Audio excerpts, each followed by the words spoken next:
totalement novatrice, concrète, qui demande aux gens de reprendre la main de leur vie, d'amener leur vécu, et à partir de là, ça permet de démarrer vraiment des propositions concrètes qui sont applicables, qui ne sont pas simplement des discours fumeux, des espèces de miroirs aux alouettes que tous les hommes politiques en général nous font miroiter. Et donc là, il y a vraiment un élan très important. Et on est là pour vous expliquer tout ça dans cette soirée. Donc voilà, je ne vais pas parler plus longtemps, c'est simplement pour mettre en route. Et je vais donner la parole à la table ronde. On va vous donner des différents thèmes qui vont être développés par nos invités. Voilà. Voilà, alors la table ronde va commencer dans quelques instants. Elle sera suivie de la présentation de nos têtes de liste, puis il y aura un débat avec vous. Je vous préviens tout de suite, si vous avez des questions déjà dans la tête, mais au cours de la table ronde, elles peuvent venir aussi. On prendra les questions relatives à l'environnement en priorité. Ce sera les premières questions auxquelles donc Anne répondra. Voilà. Donc je vous présente en quelques mots chacun et chacune qui vont intervenir. Donc Anne est dans l'ordre de leur passage. Anne Lasman-Trappier, qui elle est extérieure à Nouvelle-Donne. Et nous l'avons invitée comme présidente d'Environnement Mont-Blanc et responsable de la campagne Inspire. Puis nous aurons Jean-Claude Corbet, qui est membre de Nouvelle-Donne Haute-Savoie, qui est professeur de sciences de l'ingénieur. Puis nous aurons Pascal Ducrot, membre de Nouvelle-Donne, et qui intervient comme membre de deux collectifs, collectif Non au gaz de schiste et collectif Stop GMT.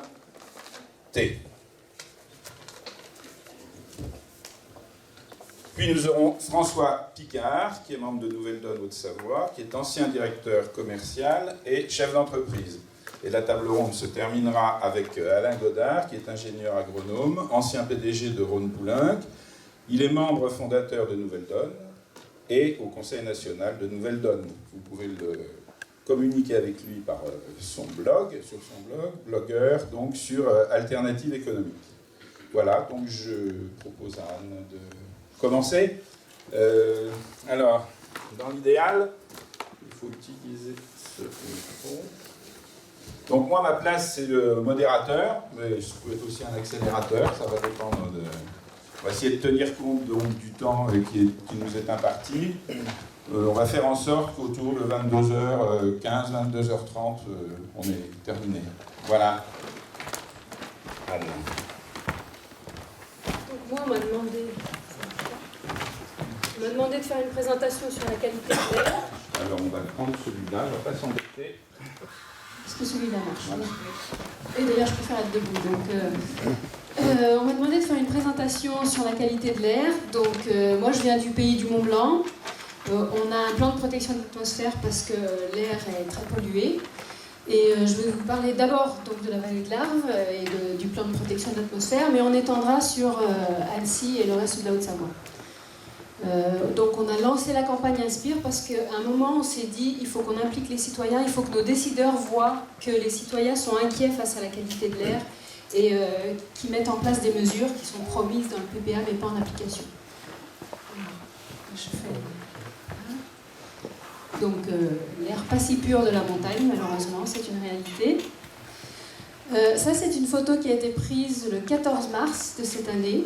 On était en grave pic de pollution, mais toute la Haute-Savoie, toute la vallée, toute la région Rhône-Alpes, en fait, il y a un tiers de la France qui était sous un nuage de pollution.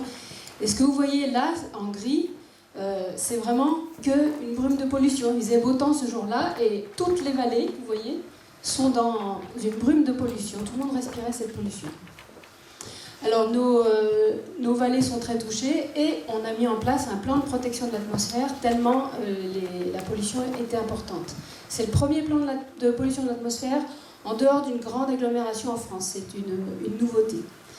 Donc là, on a les dépassements de particules à Passy. Donc on a droit à 35 jours par an. Et vous voyez que chaque année, on dépasse allègrement la norme qui a été fixée par l'Europe. À Chamonix, c'est plutôt les dioxydes d'azote qui dépassent les valeurs limites. Donc pareil, chaque année, on est largement au-dessus. Alors, très rapidement, les sources de pollution dans la vallée de l'Arve, parce qu'on entend tout et n'importe quoi. Donc voilà, les transports sont responsables de pratiquement 80% des dioxydes d'azote, d'à peu près 25% des particules, et un petit peu de HAP quand même. Le résidentiel, c'est-à-dire les chauffages au bois, c'est 50% des particules, un petit peu de dioxyde d'azote, mais très peu, et des HAP. Et l'industrie, elle est responsable surtout des émissions de HAP, de 60% des émissions de HAP et un peu de particules quand même aussi. C'est quoi HAP? Les aromatiques, alors, hydrocarbures aromatiques polycycliques. Désolée parce que nous on en parle beaucoup dans la vallée de l'Arve, alors j'ai oublié de... Donc c'est un polluant qui est dégagé quand la combustion est incomplète. Donc dans les industries et aussi un petit peu de chauffage au bois. Et on a eu aussi à Passy, vous avez peut-être entendu parler du benzoapyrène, on a des niveaux de benzoapyrène quand le PPA a démarré qui étaient 4 fois supérieurs à la valeur cible. Donc on est redescendu un petit peu. Mais bon, il y a beaucoup d'autres polluants aussi, mais c'était pour vous donner juste une idée rapide du problème. Donc pourquoi on est très pollué? C'est pas parce qu'on pollue plus qu'ailleurs, on n'est pas plus émetteur de polluants que le reste de la région Rhône-Alpes. Par contre, on a des vallées encaissées et on a des inversions de température qui piègent les polluants au fond des vallées, surtout l'hiver et la nuit aussi, à peu près toute la nuit. Donc là, ça va être très visuel. Je vais vous montrer à quoi ressemble un pic de pollution. J'ai l'impression que c'est un peu flou. Donc là, c'est le pays du Mont-Blanc. Donc ce jour-là, les cartes de Air Rhône-Alpes, on n'était pas pollué. Vous voyez que tout va bien. La suivante. Là, on commençait à être pollué et on voit la couche d'inversion était à peu près à ce niveau-là, c'est-à-dire au-dessus du Fayet. On a le Fayet, Salanches, Saint-Gervais était épargné dessus. La suivante. Là, ça s'aggrave. Donc là, le Saint-Gervais est englobé dans cette couche d'inversion des températures et des pollutions. Et même au fond, on a les contamines Montjoie qui sont sous la couche de pollution. Là, c'est du côté de Salanches, donc le même jour, vraiment Salanches sous une brume de pollution. Et là, c'était le jour qui était le pire. La couche d'inversion est montée très très haut, à peu près 1400 mètres d'altitude. Donc là, tout ce qui existe comme habitation dans la vallée de l'Arve, enfin au pays du Mont-Blanc, était englobé. Là, on a le plateau d'Assis, pour ceux qui connaissent. On voit la plaine du Mont-Blanc, on la voit un petit peu. Mais c'était un jour de beau temps. Et d'ailleurs, de l'autre côté, la photo d'après, donc c'était un peu pile et face. Voilà, il faisait ce beau temps-là, mais on était dans les vallées, dans une brume de pollution. Et ce même jour, à Chamonix, on était aussi dans cette brume de pollution. La suivante aussi, c'est la même vallée de Chamonix prise de l'autre côté. Donc on voit bien cette couche qui s'arrête là. On voit à travers. Et la photo suivante, je vais vous montrer quand même une jolie mer de nuages. Donc ça n'a rien à voir avec la brume de pollution. Une mer de nuages, c'est moutonneux, même si c'est du brouillard, c'est beaucoup plus moutonneux que la photo d'avant, on peut la remettre. Voilà, c'est plus fin. Et quand on est dedans, on a l'impression que c'est pas tout à fait net ce jour-là. Mais on est en fait dans une couche de pollution. Alors, la suivante. Donc tout ça a fait qu'un plan de protection de l'atmosphère a été adopté il y a déjà plus de 2 ans. Avec des mesures qui devaient toucher au chauffage, à l'industrie et au transport. À l'heure actuelle, il y a à peu près uniquement les mesures qui concernent le chauffage qui sont appliquées. Pratiquement rien ne s'applique au transport. Vous avez vu peut-être sur l'autoroute 110 sur l'autoroute, c'est à peu près la seule chose qui est passée dans les transports. Alors dans le PPA, l'INVS, l'Institut de veille sanitaire, était très clair, très formel. Il faut agir sur tous les polluants toute l'année. Il n'est pas question de juste s'occuper des problèmes de pics de pollution l'hiver, il y a aussi la pollution qui nous empoisonne le reste de l'année. Et elle rappelle aussi que on parle plus souvent des pics de pollution, mais c'est la pollution de fond qui est très mauvaise à la santé. Celle qu'on respire tous les jours, même si elle n'est pas au-dessus des normes, elle est quand même très insidieuse pour la santé. Alors très très rapidement, le récapitulatif des gains qu'on pourrait espérer avec la mise en place du PPA. Donc tout en haut, ce serait si on travaille beaucoup sur les chauffages, les déchets verts c'est 1%, les transports pas négligeables, 10%, 22% des NOx, des dioxydes d'azote, et puis l'industrie aussi, on peut gagner aussi. Après il y a des mesures temporaires. En cas de pic de pollution, ça ne fera pas une immense différence sur l'ensemble de l'année. Alors donc on a vraiment du mal à faire appliquer ce plan de protection de l'atmosphère, donc on travaille avec la campagne Inspire pour changer le rapport de force. Je pense que c'est un petit peu ce que vous voulez faire vous aussi, Nouvelle Donne. C'est d'un côté on a les lobbies hyper puissants qui décident tout, et de l'autre côté il faut qu'on s'unisse. Donc les citoyens, on a fait une manifestation le 8 février à Chamonix, on est presque 1500 personnes, on était très contents. Les médecins qui se sont déclarés de notre côté et qui veulent qu'on mette en place des mesures, toutes les mesures du PPA. Et puis nos élus dans la vallée de Chamonix qui sont vraiment avec nous et qui veulent aussi avancer dans le bon sens.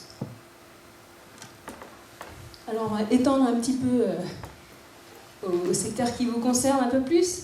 Donc Annecy et puis le reste de la Haute-Savoie aussi. Alors ça c'est la carte des dépassements de particules. Donc on est en contentieux avec l'Europe, les amendes risquent de tomber bientôt pour toutes ces zones. Et vous voyez que sur la Haute-Savoie, la vallée de l'Arve, tout là-haut, la petite virgule de Chamonix, là, où c'est marqué Chamonix, c'est la vallée de l'Arve.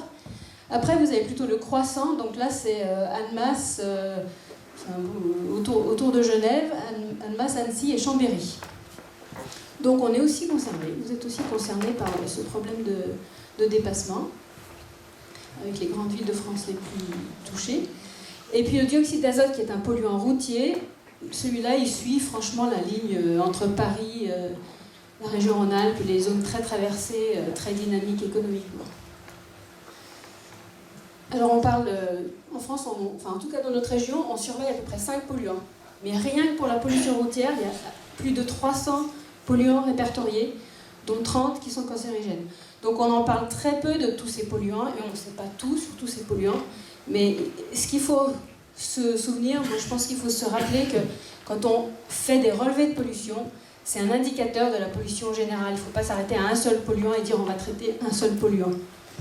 On parle très peu des PM2,5, c'est-à-dire des petites particules, mais celles-ci sont très nocives à la santé et on commence à plus les mesurer. Elles sont mesurées à Annecy maintenant, elles ne sont pas mesurées encore dans la vallée de l'Arve. Et on va en parler beaucoup plus parce qu'il va y avoir des normes qui vont s'appliquer à ces pollutions-là, à ces polluants-là. Et puis ces dernières années, depuis 2 ans, l'OMS a classé les émissions du diesel comme cancérigènes. Cet automne, c'est carrément l'air extérieur qui est classé cancérigène.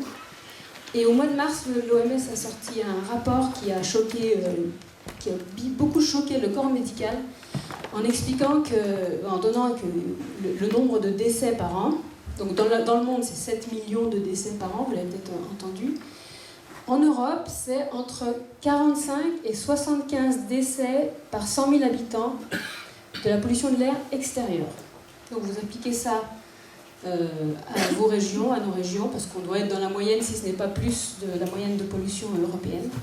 Donc concrètement, c'est des décès chaque année dans nos territoires. Donc là, c'est l'activation des journées de seuil de pollution, où on dépasse les seuils de pollution. Donc il y a le seuil d'information, puis après le seuil d'alerte qui est plus grave. Et on voit Annecy et Chambéry, c'est la zone urbaine des Pays de Savoie. Donc c'est un petit peu mieux que la vallée de l'Arve, mais c'est quand même très très préoccupant. Le bassin lémanique aussi, un petit peu moins, mais quand même, il n'y a pas de quoi pavaner. On est tous quand même assez pollués, trop pollués. Alors ça, on s'est amusé, on a fait la comparaison, puisqu'on a beaucoup parlé de la vallée de l'Arve. Donc ça, c'est les particules, la moyenne annuelle. Donc en vert clair, je ne sais pas si ça sort bien, vert clair, c'est Annecy. Et en bleu, c'est le pays du Mont-Blanc. Donc vous voyez que Annecy se situe quand même assez haut au niveau de la pollution par rapport à cette zone dont on parle beaucoup, parce qu'on a des pics de pollution très forts l'hiver. Mais finalement, Annecy est quand même pas mal polluée. Ensuite, ça c'est le dioxyde d'azote. Donc à part le pic énorme au bord de la route blanche à Chamonix, qui est ici.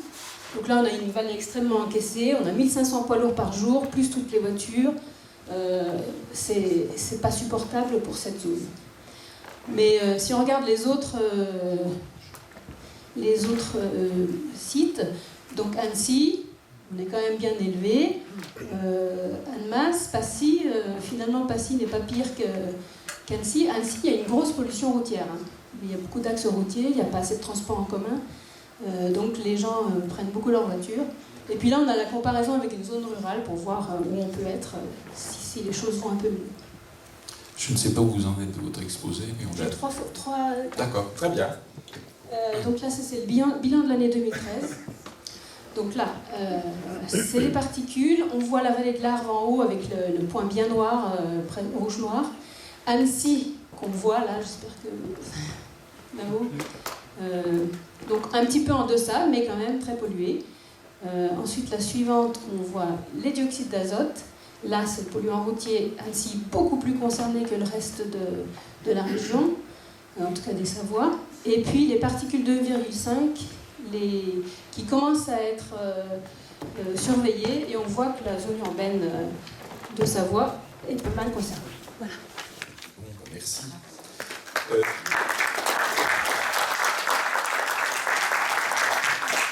Donc on va continuer avec Jean-Claude Corbet. L'idée, c'est, à Nouvelle Donne aussi, c'est d'avoir des idées. Hein, c'est-à-dire que il y a les exposés, il y a les données, si on peut dire, il y a les analyses, et c'est vraiment essentiel, mais on essaye très vite de trouver des idées. C'est même un principe. On ne critique pas si on n'a pas une idée.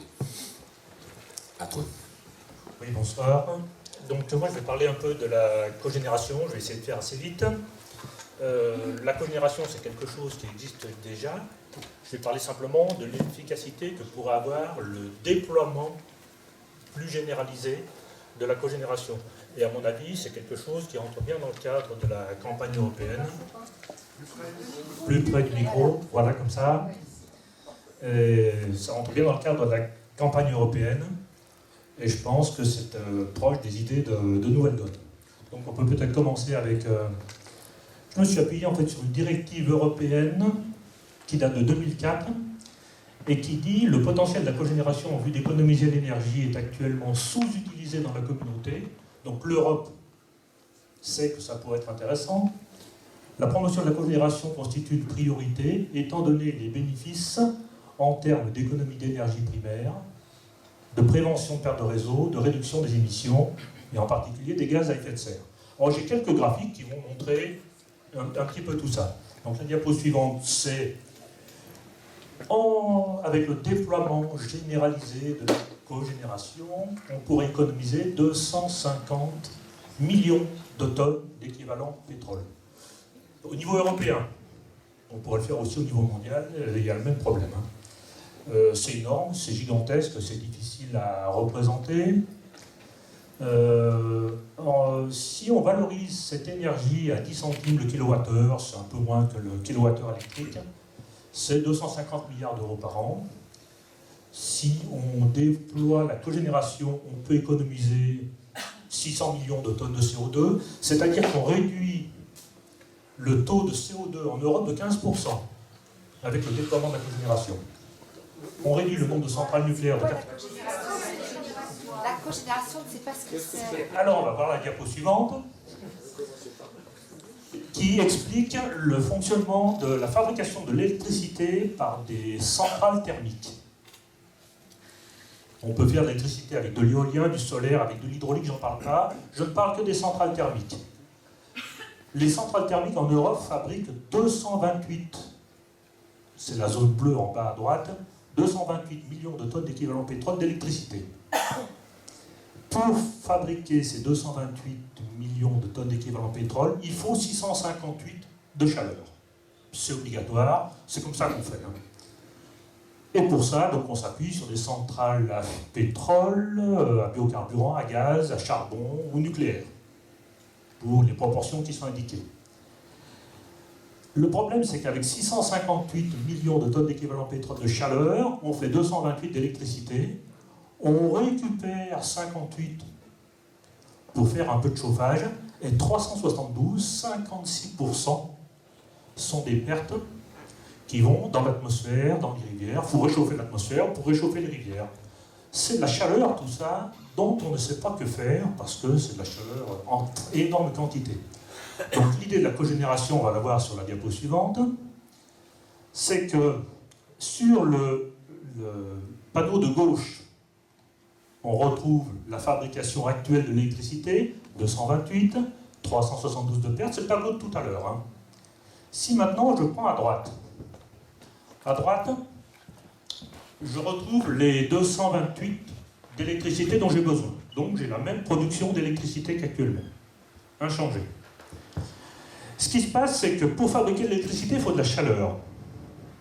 L'idée, c'est de prendre de la chaleur dans les chauffages, des habitations, des chauffages tertiaires, le chauffage des... Enfin, tout ce qui est chauffage. Si on prend, sur vos chaudières, c'est peut-être pas une très bonne idée, hein, parce que c'est des trop petites chaudières. Mais dès que les chaudières deviennent conséquentes, elles sont capables de produire de l'électricité. Si vous prenez le chauffage en Europe, c'est 278, ce chauffage-là est capable de produire 143 millions de tonnes d'équivalent pétrole d'électricité. Il n'en reste plus que 85 à faire avec des centrales. Ce qui fait que si on va sur la diapo suivante, eh bien, sur la partie gauche, c'est la production d'électricité avec les méthodes actuelles, avec des centrales, que j'avais évoquées tout à l'heure, charbon, nucléaire, etc. Maintenant, si on déploie la cogénération partout, c'est-à-dire si on fait de l'électricité à partir des moyens de chauffage usuels, à ce moment-là, j'en ai besoin en centrale. J'ai gardé les centrales à biocarburant, j'ai gardé les centrales à gaz. Par contre, charbon, je suis passé de 228 à 16. Nucléaire, je suis passé de 236 à 17.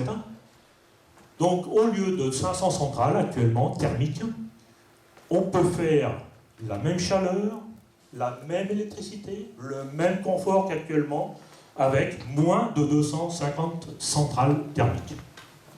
Donc voilà ce que c'est que la cogénération. C'est des machines qu'on met sur une chaudière. Sur une chaudière, on met une petite machine qui fabrique de l'électricité. Quelle que soit la taille de la chaudière, on peut le faire pour 10 logements, pour 100 logements, pour 1500 logements, 3000 logements, peu importe. Et donc, avec les avantages qu'on peut trouver derrière, hein, bien entendu, l'avantage aussi, c'est qu'on peut utiliser tout type d'énergie. Par exemple, à Chavano, l'usine d'incinération utilise des déchets pour chauffer des logements autour de l'usine, mais elle fabrique aussi de l'électricité à partir de déchets. Donc on pourrait brûler du bois aussi, qui est peut-être plus écologique que le nucléaire, par exemple. Donc on a le choix des énergies. Hein. La sécurisation de l'approvisionnement, je l'ai rappelé, mais ça c'était dit dans la directive européenne. Donc ils sont bien conscients que comme on peut utiliser n'importe quelle source de chaleur, ça sécurise l'approvisionnement. Actuellement en France, on est à 80% nucléaire, ça peut poser des problèmes. Hein. Ce sont des machines, ce sont des nouvelles machines qu'il faut fabriquer, qu'il faut installer, qu'il faut maintenir. Ce sont des emplois qui sont locaux, puisque le chauffage, on ne va pas le déporter, on va le faire ici, bien évidemment. Et pour information, par exemple, ces machines, dès qu'elles sont un petit peu conséquentes, c'est des machines qui sont fabriquées par Alstom, qui a les problèmes que l'on sait actuellement. Si on avait commencé à déployer la cogénération il y a 5 ans, peut-être qu'Alstom aurait trouvé des marchés intéressants. C'est bien adapté aux énergies renouvelables, notamment aux biocarburants, parce qu'il y a certains biocarburants qui sont difficiles à exploiter. Hein. Le méthane en grande quantité, on ne sait pas trop qu'en faire. Là, on pourrait l'utiliser. Avec le petit tableau que j'ai fait tout à l'heure, l'estimation que j'ai fait tout à l'heure sur les centrales nucléaires, la production de déchets nucléaires qui s'accumulent chaque année,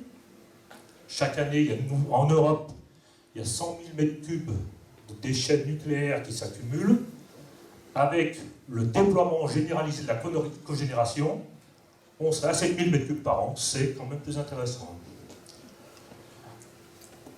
Comme on fait appel à des installations un petit peu conséquentes pour se chauffer et de qualité, on peut aussi soigner l'évacuation des fumées. Actuellement, on ne fait pas trop attention sur les chaudières qu'on a.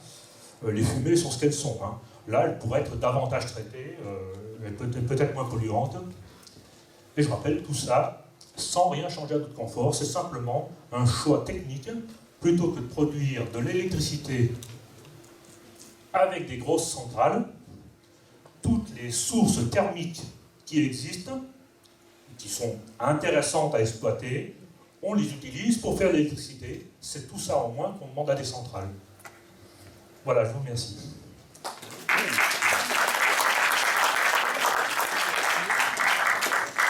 Donc Pascal Ducrot va faire un petit point.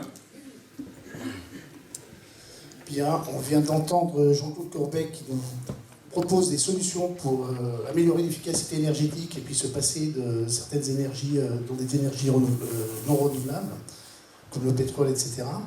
Et au lieu de ça, on a des projets d'exploration et puis d'exploitation par la suite de gaz de schiste en Europe et en France, et y compris en Haute-Savoie, donc dans l'Ain voisin. Donc déjà, juste 2 mots pour dire de quoi on parle quand on parle de gaz de schiste. C'est pas forcément du gaz, ça peut être du pétrole liquide. Et c'est en fait c'est des hydrocarbures non conventionnels, c'est-à-dire que pour les exploiter, on est obligé d'aller fracturer de la roche qui est vraiment en profondeur et qui emprisonne donc ces hydrocarbures. Donc c'est beaucoup moins simple que de pomper dans une poche où le pétrole ou le gaz sont libres, quoi. Donc ça suppose la fracturation. Donc en France, on a une loi qui interdit la fracturation hydraulique, qui est pour l'instant la seule technique qui est utilisée dans le monde. Le problème, c'est que c'est extrêmement polluant, donc c'est interdit pour l'instant en France, et on est en train d'essayer de nous dire qu'il y aurait une autre technique avec du propane, je ne sais plus le nom exact, disons, qui pourrait peut-être nous permettre d'aller extraire ces hydrocarbures non conventionnels. Mais le problème, c'est que ce gaz qui serait utilisé provoque beaucoup plus de gaz à effet de serre que le CO2, c'est de l'ordre de 3-4 000 fois plus. C'est-à-dire que si on ne maîtrise pas exactement la technique, et si ce gaz s'échappe, on va déjà faire des dégâts en augmentant l'effet de serre, en utilisant ce gaz. Après, de toute façon, reste le principe qu'on veut essayer d'aller chercher la dernière goutte de pétrole, le dernier mètre cube de gaz, qui sont des énergies qui augmentent l'effet de serre. Donc, pas mal de gens s'opposent à ce genre d'exploitation, et en Haute-Savoie, dans l'Ain et en Savoie, un collectif s'est créé il y a 4 ans, il s'appelle Non Gaz de Schiste des Pays de Savoie et de l'Ain. Il y a plus de 2000 adhérents, il y a près de 80 associations qui adhèrent à ce collectif. Les principales sont ATTAC, la Confédération Paysanne, la FRAPNA et les Amis de la Terre. Et donc nous continuons à être extrêmement mobilisés dans la mesure où dans le secteur, il y a déjà des permis d'exploration qui existent. Enfin, il y en a un, c'est aux Moussières, donc c'est dans l'Ain et le Jura. Il est arrivé à échéance, et là, donc, il y a à nouveau une demande de permis qui est au ministère. Et donc, on est mobilisé pour que cette autorisation soit refusée. Il y a donc le 24 mai, à Bellegarde, une grande manifestation pour s'opposer à ce renouvellement. Au niveau de Savoie, on va être concerné aussi, parce qu'il y en a un autre permis d'exploration qui arrive à échéance, c'est le permis dit de GEX, et qui en fait concerne le secteur vers Saint-Julien-en-Genois et Frangy, par là. Annecy est aussi concerné, parce que là aussi, il y a une demande qui est en cours. Vous avez peut-être entendu dire que la demande de permis Lyon-Annecy, qui va de Lyon jusqu'au Léman, était non recevable, c'est vrai, mais il y en a 2 autres qui correspondent exactement au même secteur, de Lyon au Léman en passant par Annecy, qui sont toujours en cours. Le lien avec Nouvelle Donne donc, est que le comité Nouvelle Donne Haute-Savoie soutient ce collectif. C'est un collectif dont ne font partie aucun parti politique, mais certains partis politiques soutiennent ce collectif contre les gaz de schiste.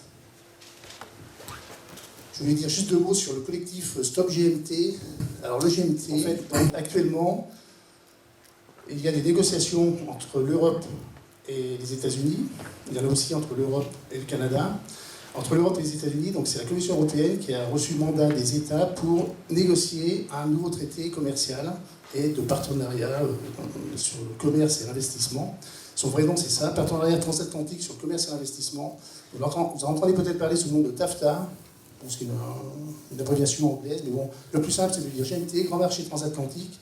Le problème, c'est que, disons, c'est un traité qui est négocié un peu en catimini, parce que même des élus ne sont pas au courant qu'il y a des discussions en ce moment. Ceux qui cherchent à savoir ce qui se passe ont du mal à être informés. Donc il y a un problème de démocratie, déjà. Et puis, alors, le gros problème aussi, c'est ce qu'il y a dans les propositions qui sont sur la table actuellement. Et entre autres, ça donnerait beaucoup de pouvoir aux sociétés, aux multinationales, même par rapport aux États. C'est un traité qui veut simplifier au maximum le commerce, donc essayer d'éliminer un maximum de règles qui entravent le libre-échange. C'est-à-dire que, par exemple, des règles tarifaires, bon, pour ce qui est des taxes douanières, ça ne concerne pas énormément de produits maintenant, mais par exemple l'agriculture, si les taxes sautent sur les produits qui viennent des États-Unis, par exemple, dans l'agriculture européenne, serait vraiment mise à mal. Et puis alors, c'est aussi donc, un traité qui prévoit de supprimer donc, des entraves du style règles environnementales, règles sociales, etc. Et les sociétés donc, qui estiment qu'elles ne peuvent pas donc, réaliser leur projet de par la faute, de leur point de vue, de tel et tel règlement qui existe dans un pays, eh ben, attaqueront les pays pour leur dire on veut des dédommagements parce que, par exemple, vous ne voulez pas qu'on exploite des gaz de schiste chez vous. Ou alors parce que vous ne voulez pas d'OGM, parce que, etc., etc. Et ce ne sont pas les justices des États qui trancheront les différends, ce seront des tribunaux arbitraux, donc privés. Et donc constitués, qui ne sont pas constitués par les États. C'est pour ça qu'un collectif, donc, il y a un collectif au niveau national, et puis au niveau de Savoie, il y a un collectif qui s'est monté avec les associations, des partis politiques dont Nouvelle Donne, des individus, etc., des syndicats, qui sont en train de sensibiliser le public à ce problème que beaucoup de personnes ignorent. Merci. La deuxième partie de cette table ronde va être plutôt économique et je passe la parole à François Picard. Bonsoir. Bonsoir. Je vais vous parler de mon expérience en tant que directeur commercial et repreneur d'entreprise. Pendant 18 ans, j'ai été directeur commercial d'une entreprise de fabrication de tubes et de conduits électriques pour le bâtiment et les TP. Et fin 2004, suite à un dépôt de bilan et au rachat d'entreprise par un groupe italien, je négocie mon départ avec une année de tension et de difficultés avec la nouvelle direction. À 53 ans, je me retrouve sur le marché du travail avec une importante décision à prendre. Soit je recherche un poste équivalent à celui que j'ai exercé pendant 18 ans, mais très vite je me rends compte que mon âge constitue un handicap, plus ou moins fort, ou bien je m'oriente vers une reprise d'entreprise. Je choisis de participer à une formation de reprise d'entreprise au sein de la Chambre des métiers à Annecy en 2005. Au printemps 2006, après l'étude de plusieurs dossiers, je décide de reprendre la société Métal Hermet à Grand-Salle, petite entreprise de 12 salariés spécialisée dans la fabrication de bronze de style et de négoce de quincaillerie d'art pour le marché des meubles de style. L'entreprise connaissait des difficultés suite à la maladie de son dirigeant qui n'avait pas de successeur. Le marché était stable, les clients d'entreprise installés sur tout le territoire, 1500 comptes environ, 850 mouvementés dans les 12 derniers mois. Les 6 premiers mois de ma prise de fonction ont principalement été orientés vers la réorganisation et l'orientation vers de nouveaux marchés dans le bâtiment. Les prévisions que j'avais étudiées permettaient à l'entreprise de retrouver l'équilibre dès la première année, ce qui fut le cas en 2007. 35 000 € avant impôt pour 1 450 000 de chiffre d'affaires. Fin 2007 arriva la crise des subprimes.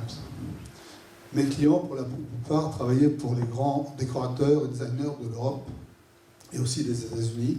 Certains avaient même créé des showrooms jusqu'aux États-Unis. Entre le printemps et l'automne 2008, plus de la moitié de mes clients ont dû réduire très fortement la voilure, voire même déposer le bilan. Pour Métal Hermet, chute très forte du chiffre d'affaires et surtout les résultats. Les efforts déjà faits pour le développement vers la quincaillerie bâtiment n'avaient pas pu produire suffisamment de résultats. Et par conséquent, début 2009, j'ai très vite connu d'énormes problèmes de trésorerie. La suite fut rapide. Après une période de continuation de 4 mois, j'ai déposé le bilan en juin 2009. Fin 2006, afin d'obtenir des crédits à la banque, j'avais signé des accords de caution personnelle, comme beaucoup de dirigeants d'entreprise. Actuellement, je rembourse tous les mois une somme importante, et ce encore jusqu'en juin 2015. Ma participation au sein de Nouvelle Donne est directement liée à tous les problèmes financiers directs ou indirects que je connais depuis 4 ans. Nous devons combattre durement ce capitaliste débridé qui a fait et continue à faire tant de ravages. Voilà.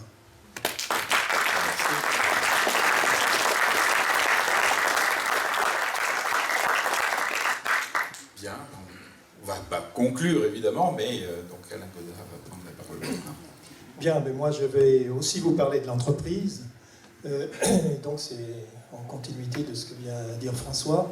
Moi je vais vous expliquer pourquoi en tant qu'ancien grand patron, puisque j'ai dirigé à la fin de ma carrière une entreprise de 15 000 personnes et de 4 milliards d'euros de chiffre d'affaires, que j'étais dans le comité exécutif des groupes Rhône-Poulenc et Aventis, donc j'avais un poste d'observation intéressant.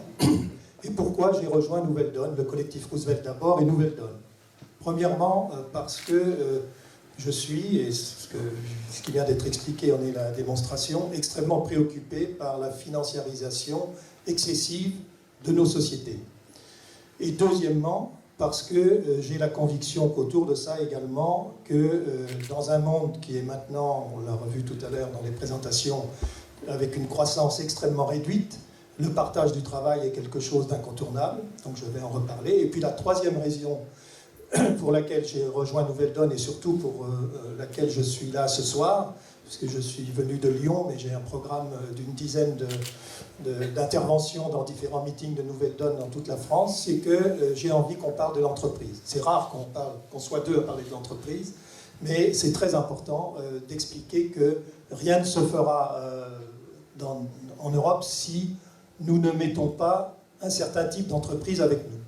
Donc, les entreprises, je les connais bien, surtout les grandes, bien qu'après j'ai fait un petit peu de PME. Et c'est là que j'ai observé les dégâts de la financiarisation.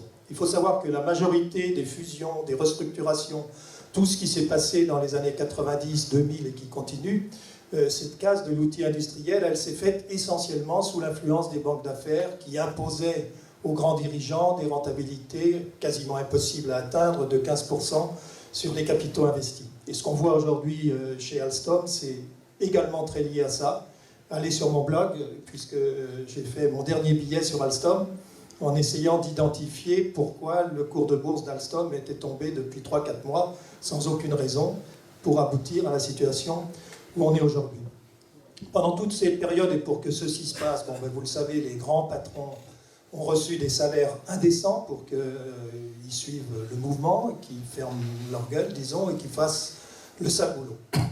Et donc moi, en 2001, alors qu'on me demandait de faire avancer un projet de fusion, j'ai dit stop. Et donc je suis parti, j'ai quitté ces grands groupes pour faire autre chose. Et pour vous donner bien l'exemple de ce qu'il y avait derrière ces fusions, je me suis opposé de manière forte dans la presse, à l'intérieur, à l'extérieur. Et le seul argument qui m'a été donné par le président du groupe, en me disant, écoute, bien sûr, j'étais dirigeant, j'avais des stocks options, j'avais un salaire plus que confortable. Il m'a dit, regarde les stocks options que tu as, si tu nous laisses faire cette fusion, tes stocks options vont doubler de valeur. Donc vous voyez, c'était le seul argument qui restait, c'était pas qu'il y avait une raison industrielle à faire ça, c'était que on pouvait faire monter la valeur de l'action et qu'au passage, nous allions les uns et les autres en profiter. Donc vraiment, je pense qu'on crève de cette spéculation, de cette financiarisation à outrance, et dans le programme de Nouvelle Donne, pour faire court, vous irez le revoir, il y a quand même beaucoup de propositions qui sont fortes. Le deuxième point que je voulais aborder, c'est le partage du temps de travail. Bon, moi, ça fait très longtemps, lorsque j'étais en activité, que je développais cette idée-là et que j'essayais de la faire appliquer plus ou moins dans l'entreprise où j'étais. Ce qu'on entend aujourd'hui, après les 35 heures qui sont mises en place et qui ont été très mauvaises décisions sur le plan de la méthode, même si sur le principe, c'était plein de bonnes intentions, Ce qu'on entend aujourd'hui, on ne peut plus parler du sujet, c'est que c'est impossible. C'est un sujet qu'on ne peut plus aborder, c'est impossible. Et je pense que ce c'est impossible, il faut le transformer en c'est possible. Moi j'ai vu aussi, je vous fais très, très court, une expérience dans ma vie professionnelle. Dans les années 95, il y a eu une grosse crise dans l'entreprise que je dirigeais. Le chiffre d'affaires est tombé, la rentabilité est tombée et le comité exécutif m'appelle en disant écoutez, il faut faire une restructuration et sortir 500 personnes. J'étais convaincu que ce n'était pas ce qu'il fallait faire et j'ai réussi à convaincre le président de ne pas faire comme ça. Et je lui ai dit je vais relancer un programme de réorganisation de l'entreprise qui s'est mis en place avec l'implication des syndicats, avec l'implication de nombreuses personnes. Je passe sur les détails. Il y a eu une trentaine de départs au lieu de 500, mais des départs qui ont été des gens qui partaient en fin de carrière essentiellement. Et 2 ans après, l'entreprise avait doublé ses résultats et 3 ans après, avait triplé ses résultats. Et tous les gens qui, au début, disaient c'est impossible, étaient en train de dire derrière, ben voilà, c'est bien. Et effectivement, simplement, on avait redonné de la motivation, on avait redonné de l'envie et du plaisir aux gens pour qu'ils travaillent autrement. Et donc, il y a toujours des solutions, et je pense que tant qu'on n'aura pas réussi à faire passer dans la tête des gens que ce qui paraît impossible au départ peut être possible, eh bien, on n'aura pas avancé. Donc, pour ça, il faut passer des messages aux chefs d'entreprise. Et il faut que les chefs d'entreprise, là où c'est possible, parce qu'on n'arrivera pas à refaire une grande loi sur le partage du travail, mon point de vue, c'est qu'on avancera par des expériences successives. Il y a des entreprises aujourd'hui qui travaillent déjà 4 jours par semaine, dont les employés travaillent 4 jours par semaine, mais dont les entreprises produisent 6 voire 7 jours par semaine. Et donc, il y a de la rentabilité possible derrière ça. L'État doit être un facilitateur pour permettre à des expériences de ce genre de se développer. Et c'est très important que ces expériences se mettent en place, réussissent pour arriver à faire ensuite un effet de masse. Enfin, dernier point, je voulais parler de l'entreprise de manière plus générale. Bon, j'ai été dans le programme de Nouvelle Donne très impliqué dans la rédaction du paragraphe court, mais qui a donné lieu à beaucoup de discussions, le paragraphe qui définit le point de vue de Nouvelle Donne par rapport aux entreprises. Qu'est-ce qui nous a guidés dans ce travail? Le premier point, c'est de considérer qu'il n'y a pas grand-chose, voire rien à attendre des grandes entreprises. Les grandes entreprises, elles sont régulées par le marché financier et par les instructions qu'elles reçoivent de leurs actionnaire. Donc elles sont en général en bonne santé, y compris celles comme Alstom dont on veut vendre la plus grande partie, et elles n'ont en général absolument pas besoin de toutes les aides qu'on leur donne, CICE, pacte de responsabilité, etc. Donc le point de vue, c'est de les laisser tranquilles et de leur dire débrouillez-vous toutes seules. En faisant ça, on récupère une dizaine de milliards. Et ces 10 milliards, on les donne aux PME pour qu'elles investissent, qu'elles aient de la trésorerie pour se développer et grandir, parce qu'un des problèmes des entreprises françaises, c'est qu'on en a trop de petites et moyennes, et qu'il faut avoir beaucoup plus d'entreprises, disons entre 100 et 200 millions de chiffre d'affaires pour pouvoir être présent sur les marchés étrangers. Et en même temps qu'on fait ça, il y a des messages à passer aux patrons, et moi je dis toujours, j'en ai marre de ce message général en disant les patrons sont des salauds. Les grands patrons parfois sont des gens très très bien sur le plan personnel, mais je les mets dans un autre monde. Il reste les patrons de PME dont une grande majorité a envie de réussir ce qu'ils font. Et ces gens-là, il faut leur dire qu'on a besoin d'eux, il faut leur dire qu'on a besoin de leur engagement pour de l'innovation technique, la montée en gamme, comme on dit, mais aussi de l'innovation sociale, mais aussi de l'innovation marketing, parce qu'on ne sait pas bien faire en France, je le crois, et aussi leur dire, et François c'est l'exemple à côté de nous, mais qui n'a pas réussi, mais si quelqu'un qui a comme ça garanti sur ses biens personnels le développement de son entreprise et qu'au bout du compte, heureusement il y en a, il gagne beaucoup d'argent, il faut lui dire que c'est normal. Je pense que ça c'est tout à fait important de reconnaître ça. Autant il est anormal que les grands patrons se payent les salaires qu'ils ont, autant il me paraît normal que quelqu'un qui a pris des risques personnels et qui fonctionne dans une entreprise de taille moyenne s'enrichissent dans le contexte où on est. Et puis il y a aussi, pour terminer, des mots qu'il faut savoir dire et accepter, qui ne sont pas des gros mots. Et donc, à la fois les patrons ont à faire des progrès, mais aussi les syndicalistes ont à faire des progrès pour accepter ces mots qui sont pour moi souplesse, réactivité et flexibilité. Je crois que si on met ça sur la table, on aura changé l'environnement dans lequel les patrons de PME peuvent travailler. Et je crois qu'il faut leur confirmer qu'on a besoin d'eux, que sans eux, on ne s'en sortira pas. Voilà le message que je vais porter dans quelques meetings de Nouvelle Donne. Merci beaucoup.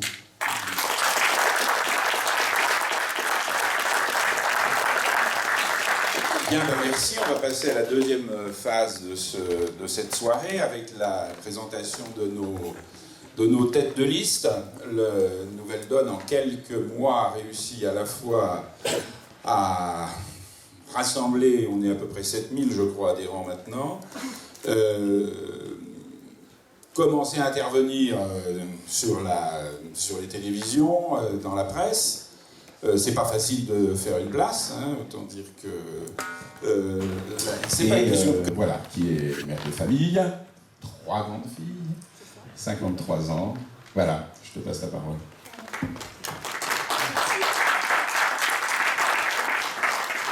Eh bien, bonjour Annecy.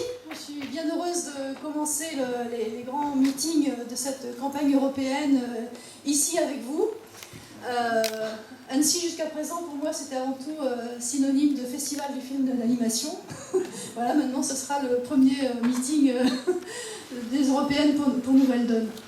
Donc, je suis heureuse d'avoir entendu ces témoignages parce que ça reflète effectivement toute la richesse, la variété de Nouvelle Donne.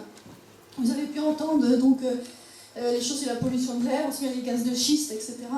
Et donc, vous voyez que Nouvelle Donne, on essaie d'être au plus près des préoccupations des citoyens et on essaie surtout d'agir à plusieurs niveaux.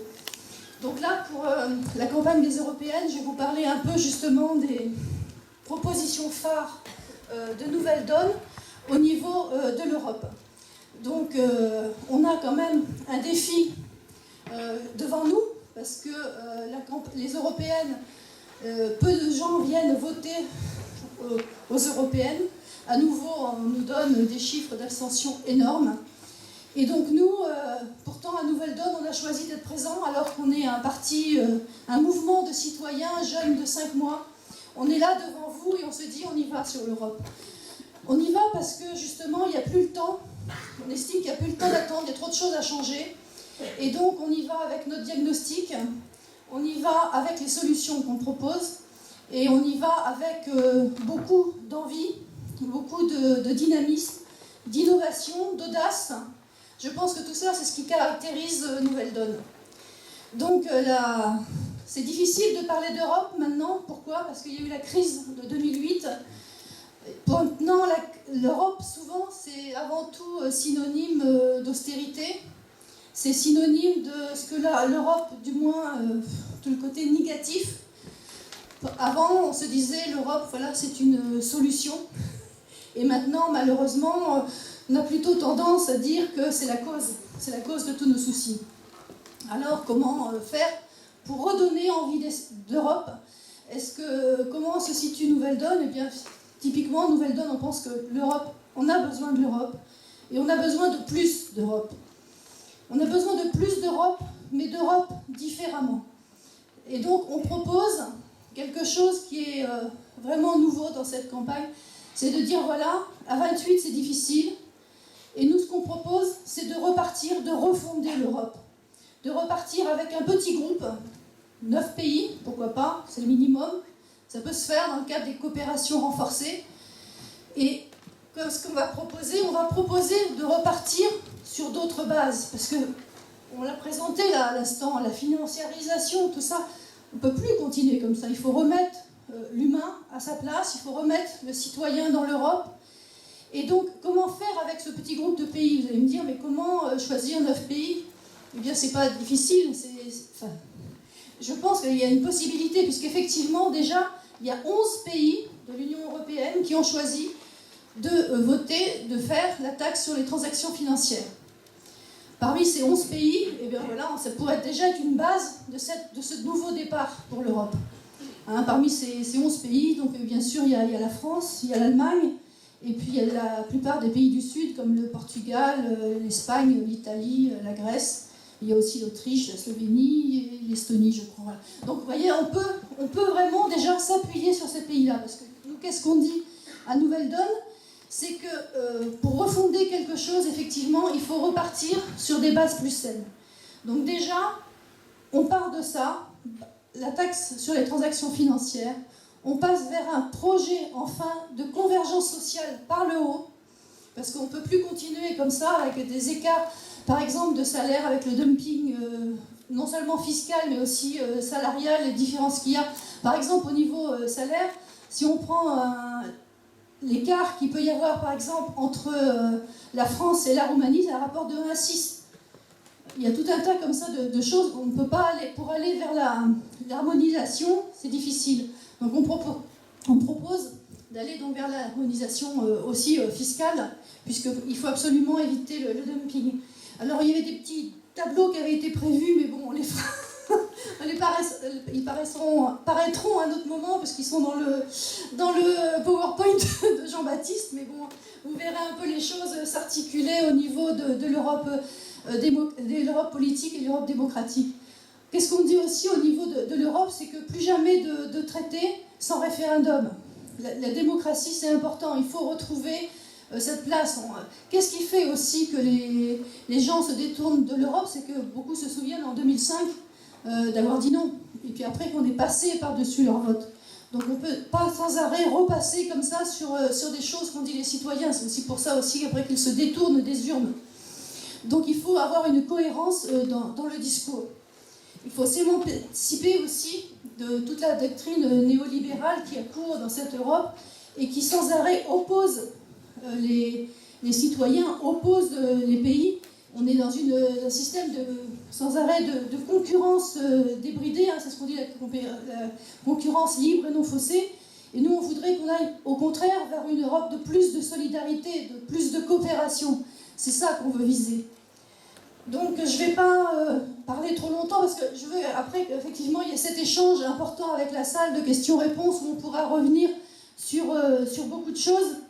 Je voudrais quand même reparler de ce groupe restreint avant de donner la parole à Jean-Baptiste, parce que donc j'avais oublié, je crois, de parler aussi qu'il faut accepter que justement dans l'Europe, on ait aussi des fonds de ressources propres. Voilà. Donc on pourra en revenir dans les questions-réponses. Je vais laisser la place à Jean-Baptiste.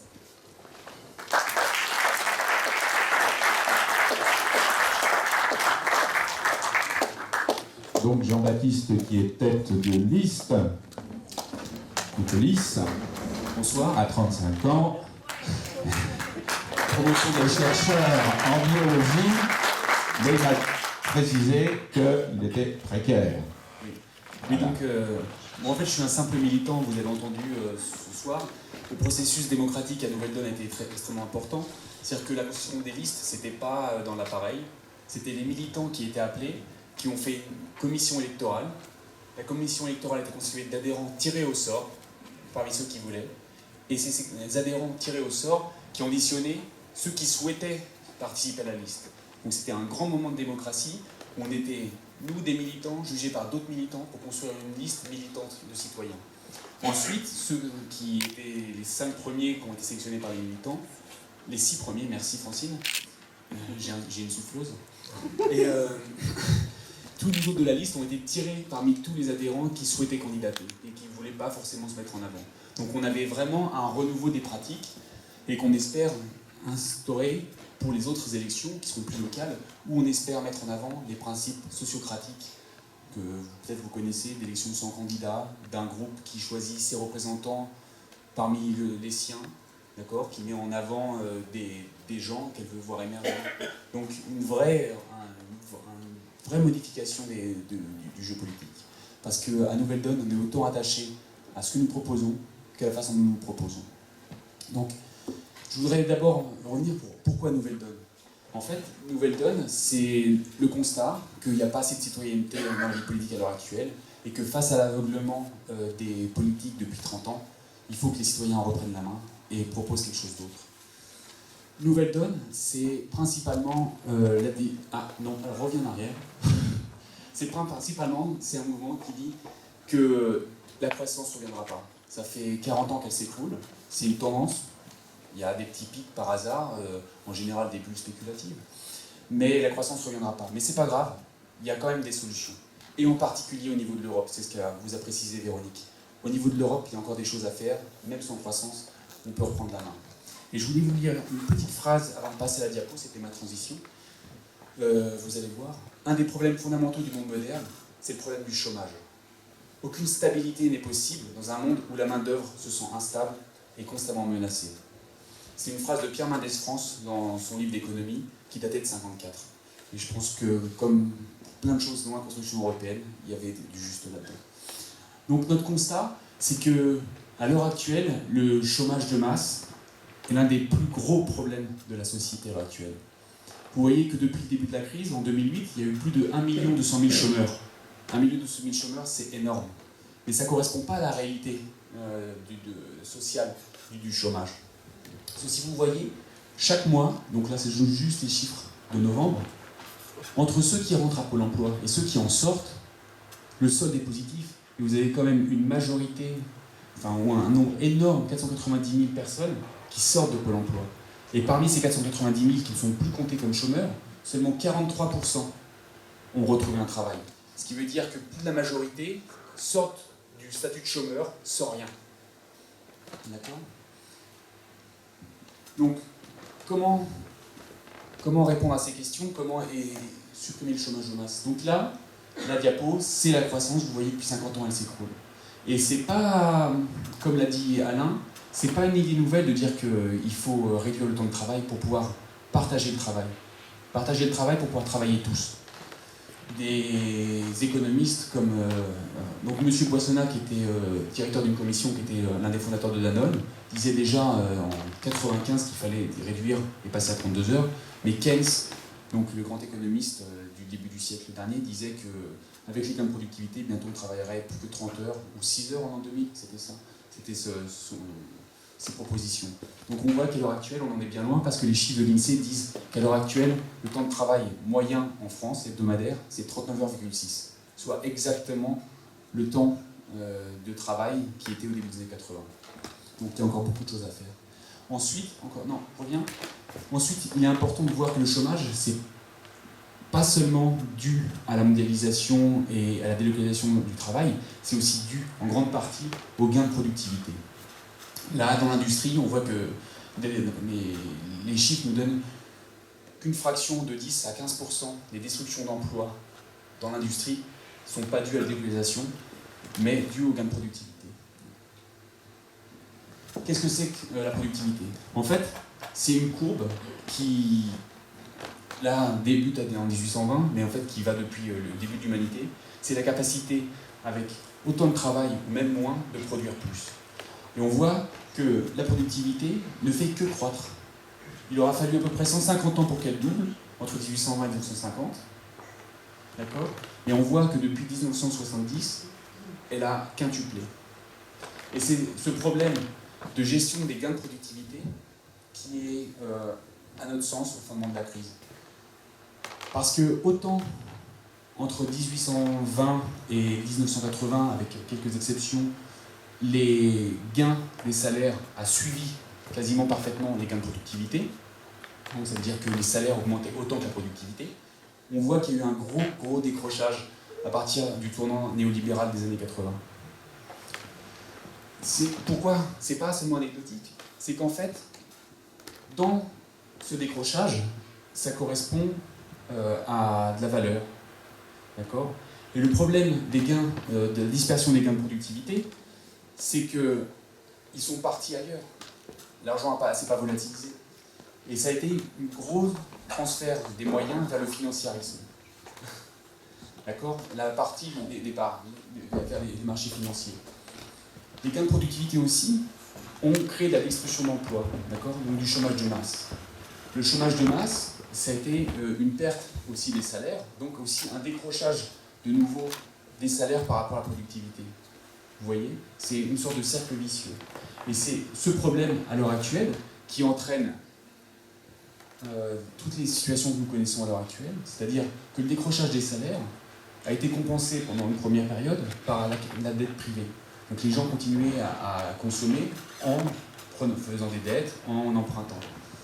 Mais ce problème, c'est que le décrochage des salaires fait que pour avoir continué à maintenir son niveau de vie, les gens ont emprunté. D'accord? Et à l'heure actuelle, on voit qu'il y a une courbe, un cercle vicieux, entre productivité qui croissait toujours et les salaires qui restaient stables. Le financiarisme, Alain vous l'a décrit, c'est une sorte de capitalisme sauvage qui détruit en fait les entreprises comme celle de François ou d'autres et qui ne recherche que des gains productifs, enfin des rendements qui sont de l'ordre du fantasme. 15% pour une entreprise qui fonctionne très bien, ce serait comme demander à un bœuf qui tire une charrue de se permettre de couper une côtelette et de continuer à tailler dans la viande pendant qu'il continue à labourer. C'est vraiment n'importe quoi. Et donc, c'est face à ce constat qu'on dit, pour se protéger de cette tendance à aller toujours vers plus de captation de la richesse par un minimum de personnes et à une paupérisation massive du travail salarial, que nous proposons un programme pour les européennes, oui, s'il te plaît, fait de plusieurs points. Parce que autant la crise économique est dangereuse, mais le plus grand danger qu'elle porte en elle-même, c'est la crise démocratique. À l'heure actuelle, on voit qu'une majorité des personnes se désespèrent un peu de la politique, en disant qu'il n'y a pas d'action du politique pour leur bien commun, et que finalement, les politiques servent principalement les intérêts financiers. En ça, ils n'ont pas forcément tort, puisqu'on voit que les dépenses des lobbies financiers sont 30 fois plus supérieures à celles des associations non gouvernementales qui œuvrent pour le bien.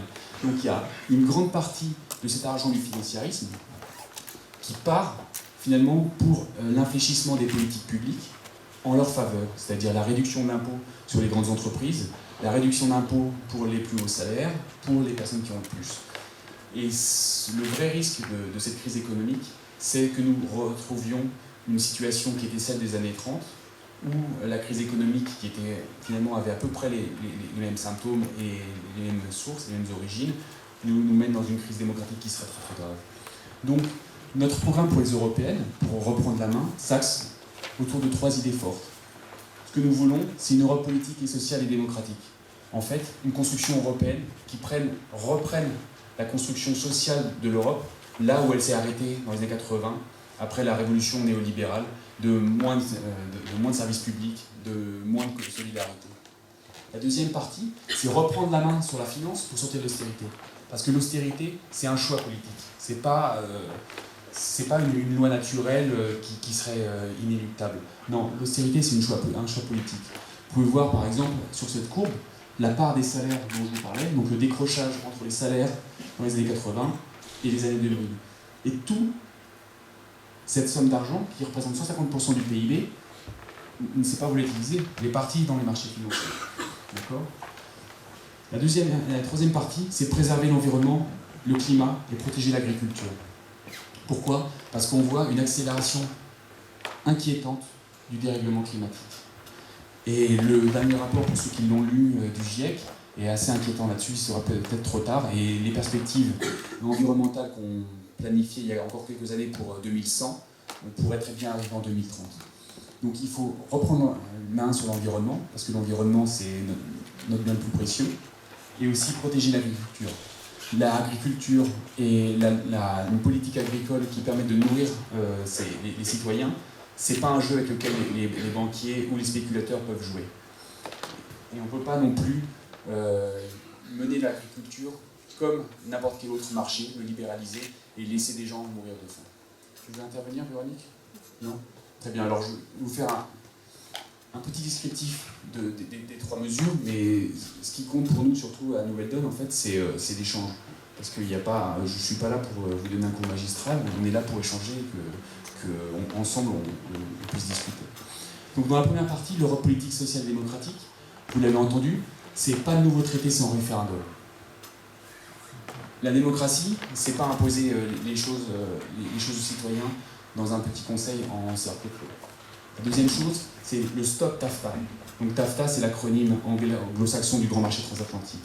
Ce qu'on dit à Nouvelle-Donne, c'est qu'il faut arrêter immédiatement les négociations, parce que c'est un traité qui est complètement antidémocratique et qui est dangereux pour l'environnement, pour nos sociétés, pour notre économie. Ce que nous voulons donc, c'est reformer une Europe sociale, avec l'écologie sociale par le haut, avec un petit groupe de pays qui partagent les mêmes intérêts. Parce que, à l'heure actuelle, le système, c'est 28 pays qui doivent se mettre d'accord à l'unanimité. Et quand on doit prendre des décisions ensemble pour le bien commun à 28, c'est très difficile, ça arrive jamais, ça peut être que des demi-mesures.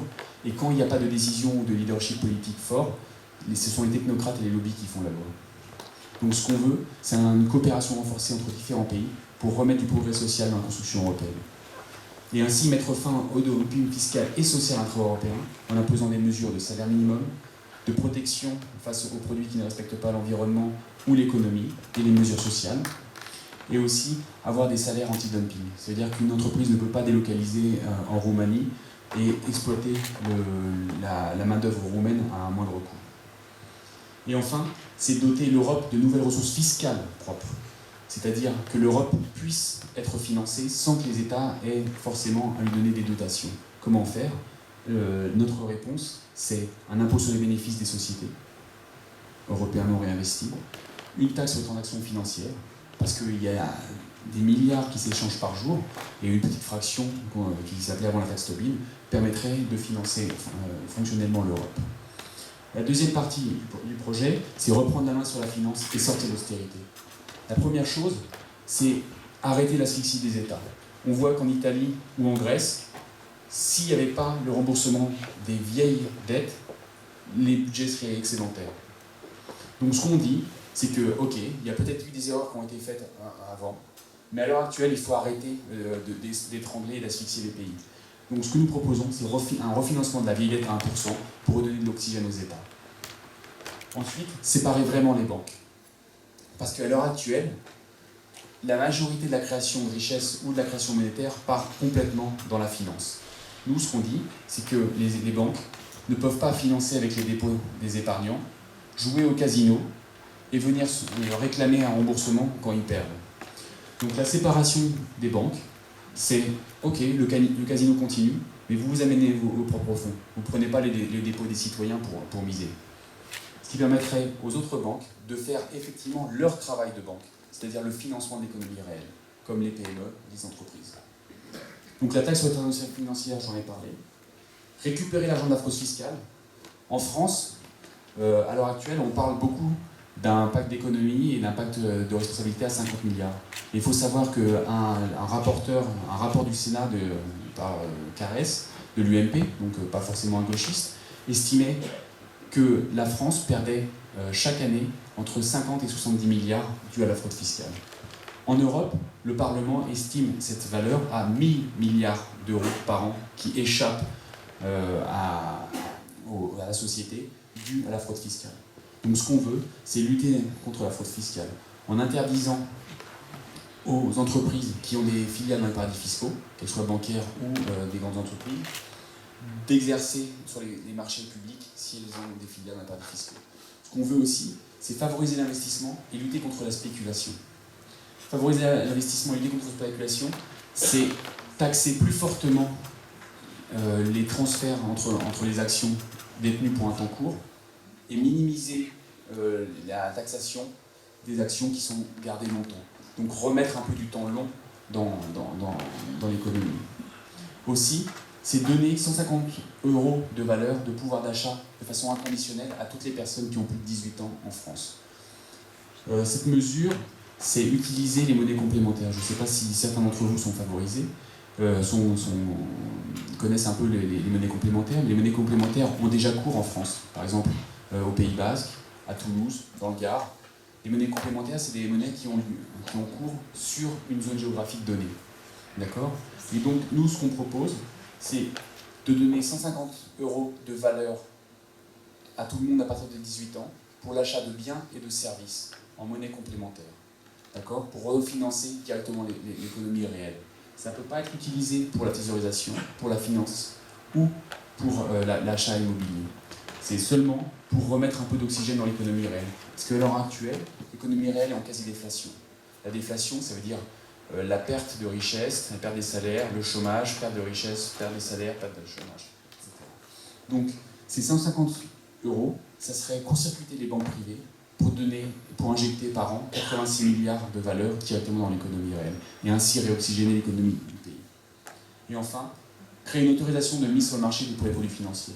À l'heure actuelle, pour les médicaments, il faut une autorisation de mise sur le marché. Pourquoi pas pour les produits spéculatifs très dangereux pour l'économie. Et enfin, c'est sauver l'environnement, le climat et protéger l'agriculture. Ce que nous proposons, c'est un pacte énergie-climat de 1 000 milliards sur 20 ans. Et ce pacte serait financé par une mesure européenne, avec un financement à taux zéro, de l'équivalent de 1% du PIB des États pour la transition énergétique et l'isolation énergétique. C'est-à-dire qu'en France, nous aurions 20 milliards d'euros par an pour engager la dépense pour la transition énergétique. Ce que nous voulons aussi, donc, c'est une politique agricole au service des peuples, donc revenir sur les accords de Marrakech de 1994 qui ont libéralisé l'agriculture, donc remettre un peu de protectionnisme pour la consommation locale et que les peuples puissent développer une agriculture et survivre, finalement, même juste vivre de leur agriculture et ne pas être sabordés. Et enfin, favoriser les circuits courts et lutter contre l'obsolescence programmée. Et je pense qu'avec ça, je vais vous donner, qui sortent un peu du programme, mais à la Nouvelle Donne, on a une vision d'ensemble de la société, on a des propositions pour chaque chose, vous donner les propositions que nous faisons pour la France. Donc pour le logement, vous l'avez entendu, c'est réorienter le fonds des réserves des retraites vers l'investissement locatif. C'est-à-dire que plutôt que le mettre sur les marchés financiers, ces 36 milliards d'euros qui sont déjà présents en caisse sont utilisés pour créer des logements. Et c'est ces logements et les loyers qui fourniraient l'alimentation du fonds des réserves des retraites. Ce qui donnerait finalement un taux équivalent, mais avec un moindre risque. Pour l'environnement, c'est investir dans l'économie d'énergie et la transition énergétique en France. Pour les PME et les PMI, Alain vous en a parlé, donner la priorité aux PME grâce à la commande publique et l'exonération d'impôt sur les sociétés. C'est une mesure à coût zéro, parce que c'est récupérer les 10 milliards d'euros, entre 10 et 12 milliards d'euros qui sont donnés chaque année aux grands groupes, finalement, réorientés vers les PME. Enfin, le pouvoir d'achat, donc un revenu complémentaire de 50 € francs pour tous, et éviter que les licenciements secs soient la seule réponse au problème. Et ce que nous proposons, c'est un meilleur partage du temps de travail. Vous l'avez entendu, c'est passer à la semaine de 4 jours, mais de façon un peu plus flexible que l'application des 35 heures au début des années 2000, et aussi sécuriser les chômeurs et les patrons de PME. Parce que ce que nous proposons, c'est que par exemple une entreprise qui aurait 20% d'employés en trop, au lieu de licencier sec 20% de son personnel, garde tout le monde, réduise le temps de travail de 20%, réduise les salaires aussi de 20%, et c'est l'UNEDIC et l'État qui compléteraient à hauteur de 95%, c'est-à-dire seulement 15% les salaires, ce qui ferait que les employés seraient tous en activité, continueraient à cotiser, travailleraient moins et garderaient un salaire quasi équivalent. Pour la société, c'est bon, pour les personnes, c'est bon, et pour les comptes publics, c'est bon, parce que ça coûte encore moins cher que d'avoir des gens qui sont au chômage et qui touchent des allocations. Avec ça, je pense qu'on va conclure et vous dire que l'un des fondements de Nouvelle Donne, c'est la citoyenneté. Alors la citoyenneté, c'est dur. Je vous remercie tous d'être là ce soir, parce que la plupart d'entre vous étaient au travail aujourd'hui, avaient des familles à avoir ce soir, mais finalement ont pris 1 heure, 2 heures de leur temps pour venir faire un peu de politique. C'est important. Et donc je voudrais rappeler cette phrase de Jaurès, que la République, c'est la société où chacun a le temps et la liberté pour agir en citoyen. Merci.